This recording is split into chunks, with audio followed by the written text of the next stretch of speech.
Hello out there. You're listening to Coffee and Culture. My name is Matthew Chase Daniel.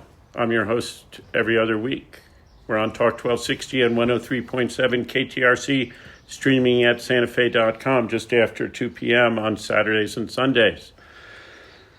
Today I'm talking with Erika Wanenmacher, who I've known for a long time. Yeah. 14 years, something like that. Long time. Before I started Axel? Before Axel? A little bit. Yeah. Yeah. You've been around here on and off since 76? Yeah. In Santa Fe? Yeah. Yeah, mostly here. 76 here. Yeah. Albuquerque for like a year and a half.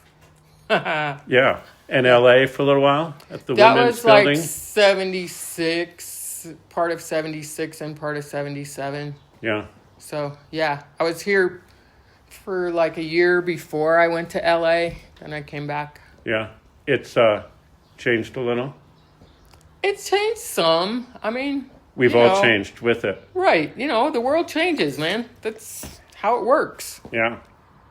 Anyway, Erika's having a exhibition at Site Santa Fe called What Time Travel Feels Like Sometimes. Did I get the rhythm of that right? Yeah. Yeah. Sometimes. I like it's opening at Site Santa Fe Friday, November 15th from 5 to 9 p.m. It runs through February 3rd. There's going to be food, drinks, music. There's also going to be an exhibition by Castles opening at the same time, and a performance by Dorian Wood called La Nada Que Te Ama at 7:30 as part of that opening night. But I'm super excited about Erika's show because I've loved her work and followed her work and shown her a little bit of her work at Axel over the years, and saw you did a big show at Site Santa Fe many years ago. 2001. Yeah. 23 years ago. I know. It's crazy. When Site was still a little baby. Yeah. And Site started in 95 or something, I think. Something. I forget. Yeah. And that was fantastic and big and ambitious. I remember these huge cast aluminum heads and nets and a car. And, yeah. A lot of stuff. Yeah. Pretty big. Yeah. This one's bigger. And you've been working on this for the past 7 years? Yeah, something like that. It actually started, the beginning of it was a stick figure I made for an Axel show at Leonora Curtin. Mm-hmm. And that remnants of that piece are going to be in the show because when I did that, was that called like Wilderness Axe or something? Yeah, Wilderness Axe.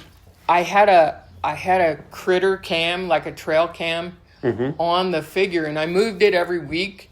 And it was in the pond for a while, right? It was in the pond at the very end, but I moved it around, pretty much every week, and downloaded the photographs, and I put like beef jerky on the stick figure because I wanted to get animals on it, and I got hardly any animals.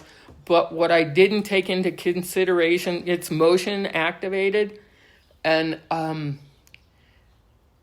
there would be like a stick moving or the grass or the bushes moving. Yeah. And so I'd go and download it through it. I'd just be sitting there with my computer, with the chip in my computer, and it'd be like 1,000, 2,000 individual images. Photos per week, right? Yeah. And, for a while, it's just like, oh my God, what am I going to do with this? And after the show was over, I took that figure and I actually burned it. Right. So I have, there's a photograph. Well, it's a digital image, big digital print that I painted on top of the figure burning. Mm-hmm. But then also there's a big projected video of all those photographs of the however many tens of thousands of photographs compiled into one like 27-minute video. Uh-huh. So it just goes through different spots and places. And so it's just like a fast slideshow. Yeah, Or- but they're all it's compiled, and they're all every one of them has a dissolve in between. So some of them it's a little like weird and slow, and some of it's kind of, I would have the trail cam in a tree, and the tree would move in the breeze, so it's all sort of kind of weird, wiggly and jerky. yeah, kind of psychedelic and weird. Yeah. And Cool. then the pond is really sublime. The pond was so part beautiful. is, the Yeah. pond is, you won't believe the pond images. They're so beautiful. Yeah, I think So- I took a bunch of pictures of that in the Yeah. pond because it was so nice. Well- I swam across that pond once. So it's, oh, no way. Yeah. I did wade in. I borrowed Jerry's waders and waded in. Oh, right. Yeah, because I had to Yeah. stick it out Pretty in the pond. mucky in the Kinda bottom. was kind of gross. It's kind of gross, yeah. But yeah, that video is back in a room that's a little I don't know. It's kind of a little creepy. Other pieces in that room. There's the downwinders piece that's in that room. Right, and that's like a life-size figure raku. Yeah. Yeah, I made That looks that. beautiful. That's the one piece that I made like 2007.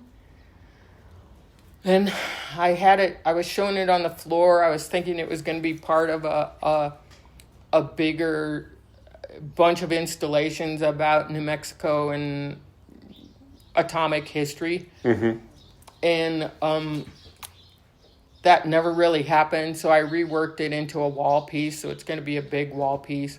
Yeah. So I also have, there's audio that the very soothing and calming video from Leonora Curtin is really just nice and soothing and calm, and there's going to be like nature audio. That's what I've been working on this week. Oh my God, it's a pain. But yeah, that soothing audio, and then kind of creepy audio in front of the downwinders piece and the fire stick person. Right, and the downwinders piece is downwinders referring to like Tularosa Basin, Trinity Yeah, I mean, explosion. kind of all downwinders. At very first, I was thinking about the Washington State downwinders, because they did an intentional release of radiation in the 50s, I think, that contaminated a lot of the I didn't even area. know about that. They did it. It was called Green Run. They did it to see how the radiation would, vapor radiation, to see how it would land in the plants and animals. Right. I've Lovely. done it. Yeah, I've done a ton of work. That was along with the science club stuff that I did about the radiation experiments. So, Yeah, you know, that it's was kind of a powerful continuation of that.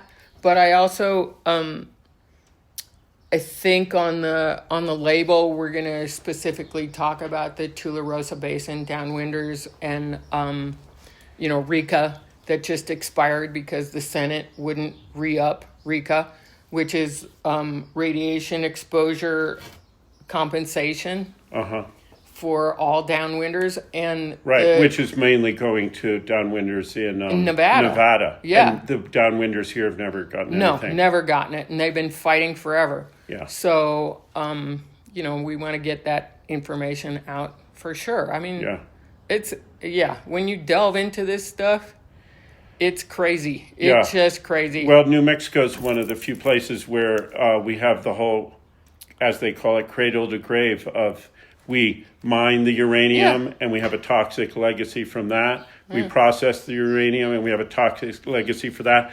We build the bombs. We have the toxic legacy of that. And then we bury that crap down in the ground and we have the toxic release of that. It's the Rio Grande corridor from north to south, from the top of the state to the bottom. Right. And we've exploded bombs here. Yeah, the whole thing. All the weird underground gas buggy, all that weird. I know way too much about this stuff. Yeah. Well, I remember when we showed part of the boys club at Axel, and you were like, when this is over, I want it all to go away, and Yeah. I can't Yeah. be in this anymore because Yeah. it's too toxic. It's hardcore. It's the people that have been fighting for this stuff, man, they're amazing. Yeah. They're amazing. And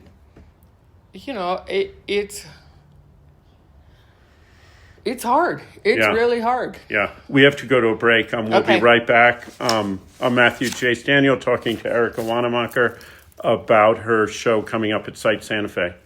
You're back with Coffee and Culture. My name is Matthew Chase Daniel. I'm talking to Erika Wanenmacher about her show that opens on Friday, November 15th, 5 to 9 p.m., called What Time Travel Feels Like Sometimes. I like that title, and it's a little odd with the sometimes on the end. Yeah. You want to talk about that? Well, I have my own ideas about what it means, but I mean, at first I started thinking about it as like the emotional aspects of time travel. Mm-hmm. And, it feels different all the time. right. And then it feels different to different people too, well, right? sure. And different cultures but the initial image and thing for it was I was walking my dog Kevin in the ditch that's between Baca Street and Ashbaugh, the Sequia Madre ditch. Cuts behind the Indian school and Indian hospital. And that Indian school has been there since 1905, some insane long period of time. Yeah. And it was run by the U.S. Army, Wow. the Indian school and the Indian hospital, both together. And, the ditch cuts through the old trash piles of the Indian school and Indian hospital. But it was also a city neighborhood dump. All towns had their own weird little dump sites, and neighborhoods had their own dump sites.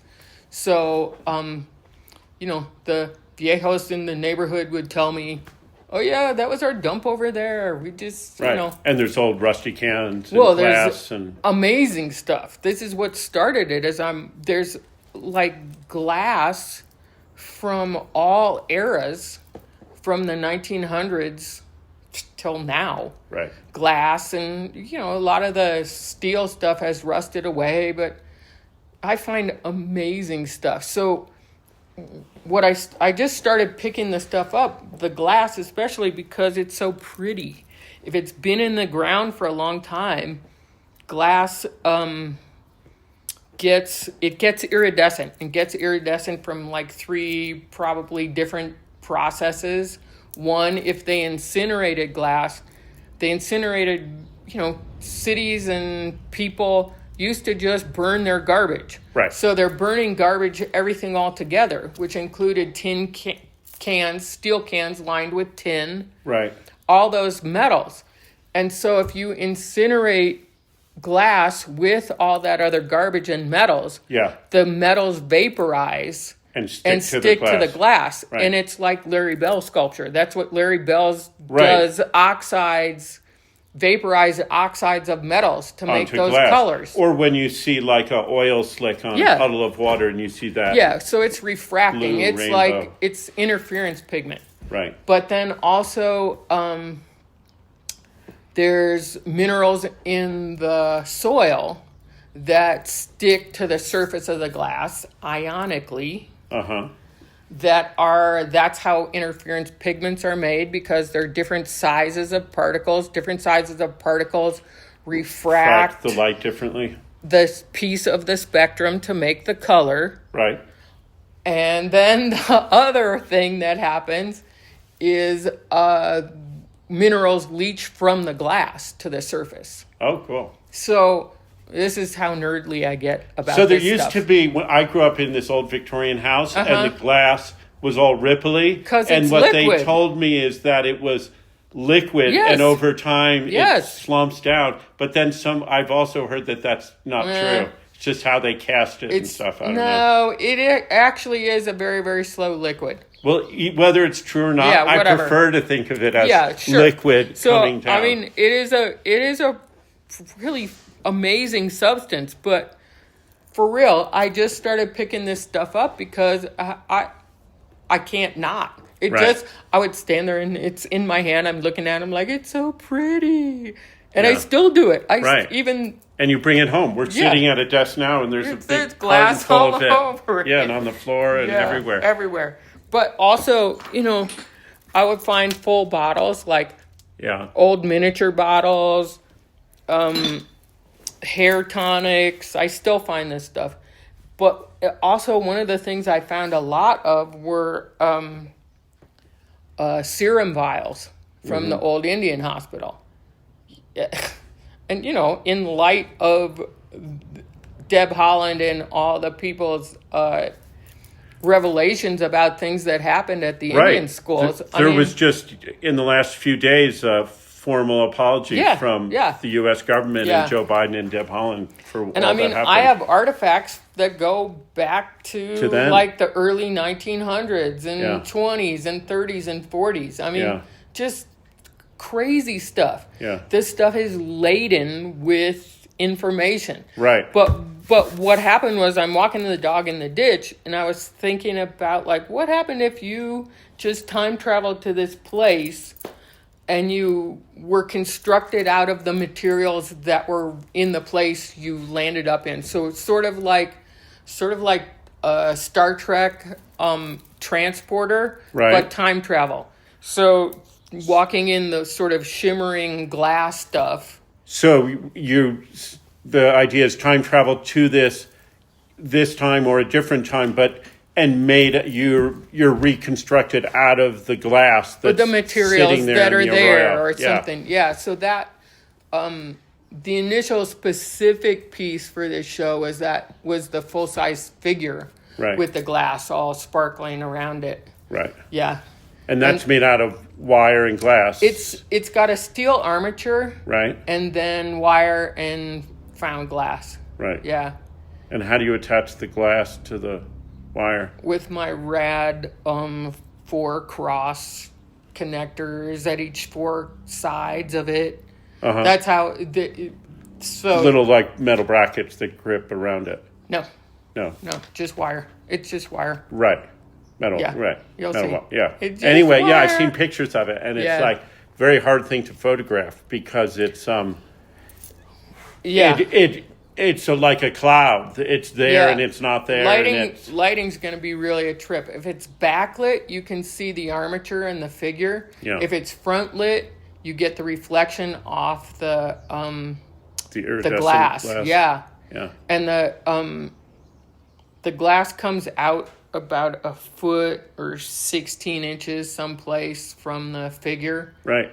One thing about the figure, so a lot of the work in the show is there's figural work. Yeah. And the figure is you. Yeah. And this is true in your work since I've known you. Yeah. Since I was a kid, I was doing that. You're the model. And it's not even like a model. It's like a autobiography. Yeah. So tell me just about how that is, because so many artists, they use other models, and you don't so much. Well, I never had another model. I started doing it when I was a kid in high school, and my Artifacts and Mnemonics wall has an original etching I did in high school. Nice. That's sort of falling apart as an artifact of a self-portrait I did in high school. Yeah. So, and I have 2 self-portrait woodcuts in the show in that same aspect,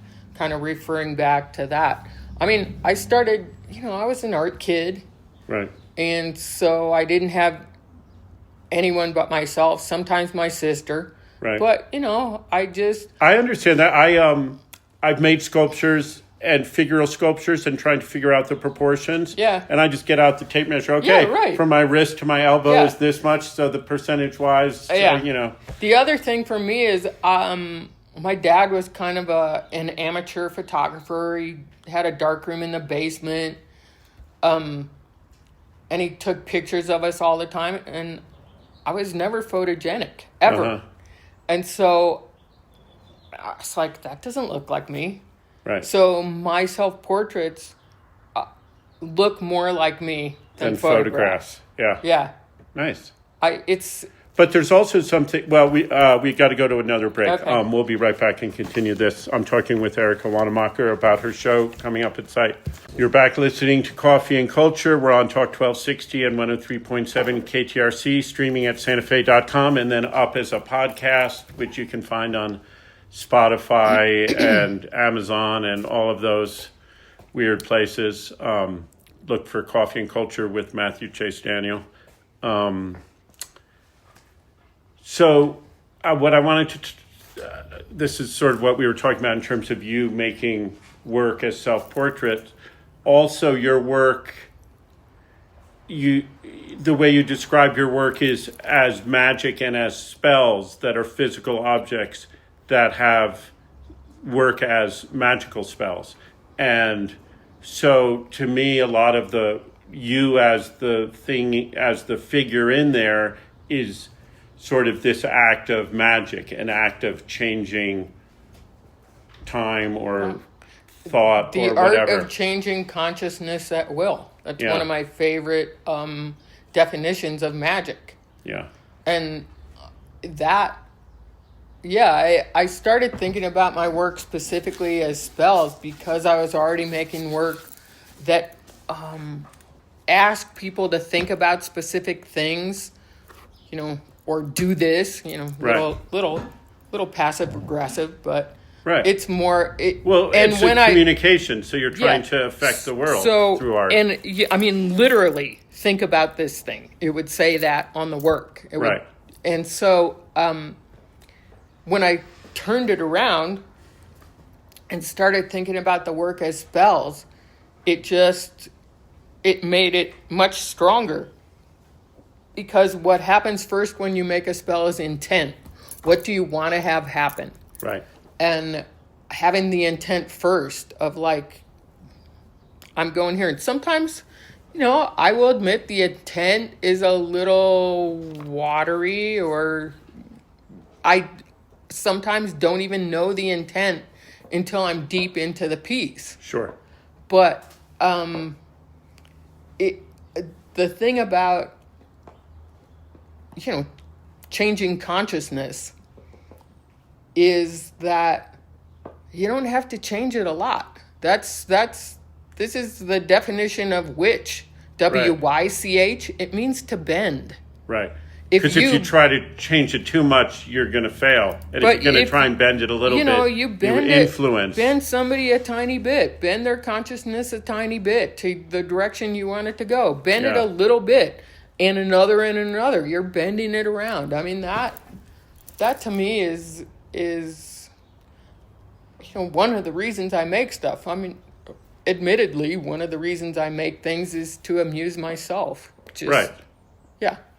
Right. You have a studio here full of stuff, and you're a big collector of stuff, and the stuff gets... I like stuff. Yeah. And you're a maker. I mean, one thing that I have always appreciated about your work, and I wouldn't say it's rare in the world of art, but it's not universal, which is that you have very strong ideas and intentions and messages and conceptual underpinnings, and you're also like a really talented craftsperson, like a maker. You make things, you know how to make things. You're a great, really good wood carver. You're really good. You can solder this, work with glass, work with. Yeah, I love making things. I love making things. That runs in my family. We are makers, and that's the thing. Is this show? I made pretty much every fucking thing in the show. Everything in the show except the electronics in my crazy ass robot. Yeah. I didn't do, but I did have to do some adjusting, and that was kind of fun and interesting. And I think it was interesting. I think I'm gonna take an Arduino class and learn about that stuff because it was kind of great. Yeah. Well, sometimes when you get deep into the materiality and the makingness, the material also informs the work. Oh, always. It's an exchange. A dialogue between you and the material. I mean, like the glass stuff, it went from just like, oh, this is pretty, to like, oh, man, you are my friend. I mean, that's the like get to know me thing of a material. Right. First it's the handshake, and then it's the like get to know me. Right. I And remember you were then- doing this work out of this plastic. Oh yeah. You dip it in hot water. Yeah. Yeah. I have one of those guys is in the show. Yeah. I have a whole wall of artifacts and mnemonics. Mnemonics are memory triggers. Mm-hmm. And so, some of this stuff is weird old things I've had, and like the etching, and then memory triggers like herbal essence shampoo from the 70s. Oh, I saw a picture over there. Yeah. Yes. That That triggered smell. a thing to me, man. I could Oh, smell it. no kidding. My mom used that. Every single dorm in the 70s smelled like that stuff. Yeah. You know? They don't make that anymore, do they? No, that's a vintage bottle I found on eBay. Dude, it's crazy. How did you do any work before eBay existed, Erika? Well, thrifting is, oh man. Yeah. Like the robot erector set from the thrift store is Yeah. amazing. I mean, this is... And thrift stores have, I feel like they're harder than they used to be since the rise of eBay and stuff. Because people scour them and resell yes and stuff. no. It's part of my magic. It's part of my magic. Right. So from the time I was a teenager, I Yeah. thrifted. And now So- in Santa Fe, Savers, is that the one? Shut up. Oh, never mind. I mean, it's called Get It Now. Yeah. Anyways. Yeah, look, yeah. Yeah. No, everybody, all the thrifters have their power spots, and that's mine. Yeah. But it's kind of weird because it's like what I have practiced since I was a teenager is mental ordering. Mm-hmm. Like, what do I want to find? What would I like? Clothes, stuff, Before you anything. go in. Yeah, I mean, and Yeah. sometimes it takes months for the mental order to come in. I'm Right. not kidding. Oh, yeah. But the thing is, when it shows up, you have to get it because, I forgot I ordered that. Right. That's one of Yeah. the rules. For me, But- it's always hats. Good hats. But also, you have sure. to be very, explicitly specific. Yeah. If you want a piece of clothing, you have to be explicit about the color and the size. It'll show up in the wrong size, and you're like, ugh, Right. damn. I wasn't Yeah. careful enough Not in my specific intention. enough. Exactly. So, I mean, the amazing stuff that I have found. Amazing. A real Goya Los Caprichos etching Nice. that I got for $14. That's on the wall of artifacts. Nice. This, Yeah. I mean, there's a bunch of stuff in the show that I thrifted. right. Two So this speakers. intention and having it, I forget how you described it, a clarity of mind or preparing your mind before you go to the thrift store. And it made me think a bit. So we're going to have to go to a break. Okay. But we'll be back. I want to talk about Edwin D. Babbitt and Babbitt's right. atom. Yeah. And this concept of the two halves of the brain talking to each other and gods and weird stuff like that, which has to do maybe with what you were just talking about. Yeah, sort of. You're back listening to Coffee and Culture. My name's Matthew Chase Daniel. I'm talking to Erika Wanenmacher about her show, What Time Travel Feels Like Sometimes. I think this is our third or fourth sections, I hope so. I think It's the fourth already? yeah. Oh, well, I'll look at the timer. Regardless, you all don't need to know that. I was reading about one of your... I have the list of the pieces, and there's a piece called Babbitt's Atom, I think. And so I Googled Babbitt's Atom and Edwin D. Babbitt, and he was an early chromotherapeutic practitioner. And here's my notes. I'll just read my notes. Spirals, harmonics, vibrations, polarity, energy flows, positive heat and expansion, negative cold and contraction, sun, moon, earth. But also something I didn't write down, and I think this is part of Babbitt's Adam, but maybe I'm getting it confused. Oh, that's the bicameral mind thing I was talking about before. Anyway, so there's this incredible diagram of energy flows and this sort of concept of things that have come across in physics now, but weren't based in scientific experimentation. Yeah, so he was, this is early 1900s, late 1800s. Yeah. And he was kind of part of the Theosophists. Mm-hmm. So this was metaphysics. People were thinking about, how the universe works and trying to... Humans always try and order their universe. So this is what they were thinking about. Explain the unexplainable. Yeah. And so this image of Babbitt's atom, it's kind of a heart-shaped thing of spirals. And I always saw it in black and white until I got his book of his like color stuff, which turns out it was like spectrums of color. But I always saw it in black and white, and it looked to me more like toaster wires. Right. So I do sort of want to make a toaster wire sculpture of it, and I have all this stuff. It just is a little sketch in terms of electrical to make it go on and off. It's a lot of watts. It would be a lot. Right, because it's a big toaster. Yeah, big toaster.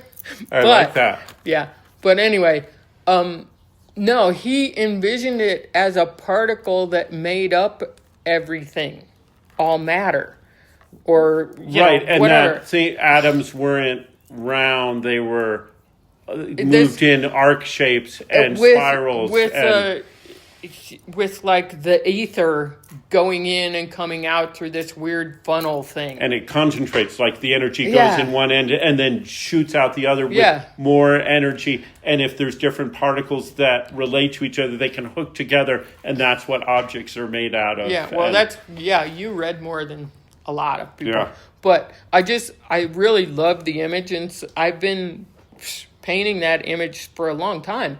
I think I had a painting of it in my survey show at CCA in 1996, 96. Yeah. I had never heard of it until this morning when I was looking through the list and Googled it, but I have a kind of a weird kinship with those, with the Theosophists and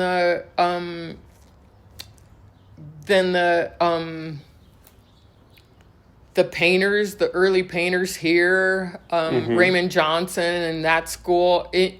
The thing is that this show expanded from that sort of like physical Star Trek-y image to thinking about time travel as time and consciousness. So, when you're daydreaming, you're not in the room, your eyes are open, but you're really like somewhere else.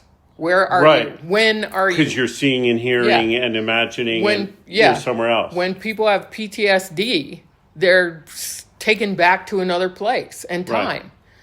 So this is, it expanded to be a lot more than just that physical aspect of time travel. Right. It's about consciousness and how it shifts. And night dreaming too. Yeah, dreaming. Yeah. Or hallucinogenic dream states. times, altered states, all of that. It's been really fun thinking about all this different stuff. And so mnemonics are memory triggers. When you smell something like that, smell is your strongest mnemonic. Right. So are we going to have do you have some of the shampoo from the 70s still? I do.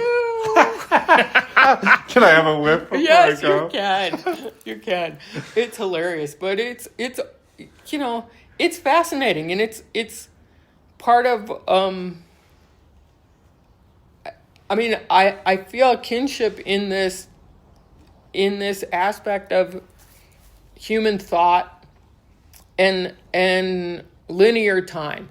Mm-hmm. With artists and people thinking about that stuff, it's funny because the Babbitt's atom piece, it's a very specific pose that I'm doing. So there's 9 paintings that are self-portraits that are the figures painted on top of digital photo prints. Yeah, I was looking at those, and I just have tiny little. I haven't seen them.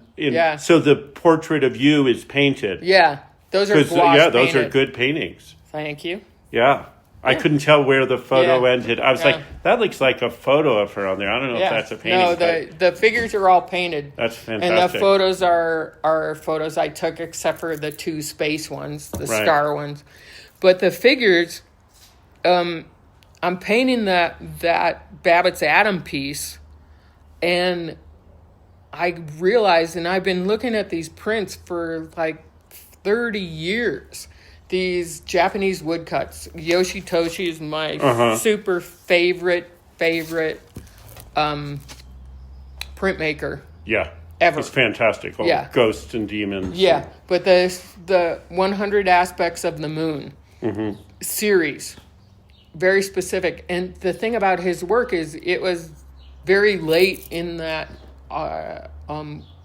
crafting of those woodcuts. Right. So, there was families that went back 100 years of the people that did the carving the blocks, the people that printed the blocks.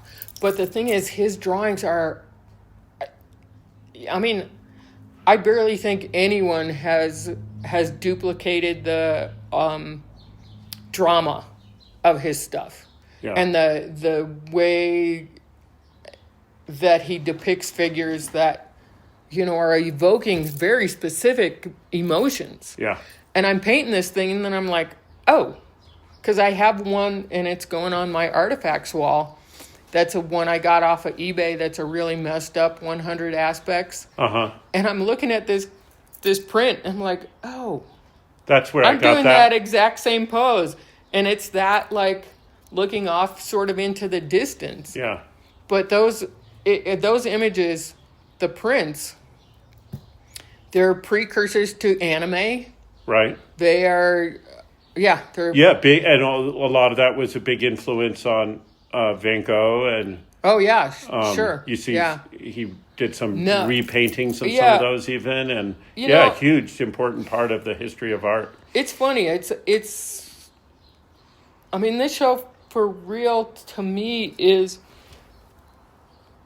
It's sort of me also talking about my connection to time and connection to, my lineage that I claim to artists and art history. Right. And alliance with nature. You as a hummingbird, Yeah. There's that. That's a whole other thing. That's a whole thing. We don't have time to talk about that. Yeah, I know. we're running out of time. I know. But so there's a lot. Yeah. So we're going to have to go. And it's been great talking to you. We could talk for 3 hours, but this show is not that long. Come, everyone, Friday, November 15th, 5 to 9 p.m. for the opening. The show is up through February 3rd. Soon there will be announcements of other programming that go along with it. We are going to do stuff, I swear. Yeah, and there's a wonderful catalog with interesting essays by you and Michael Abatamarco and Joan Halifax and others. And Brandy Keoba, the curator of the show from site. And looking forward to that. Kate Russell installation shots. It's going to be beautiful. Yeah. Michael Motley's designing it. It's going to be beautiful. Yeah. Okay. Well, we'll both see you all at the opening. Woo!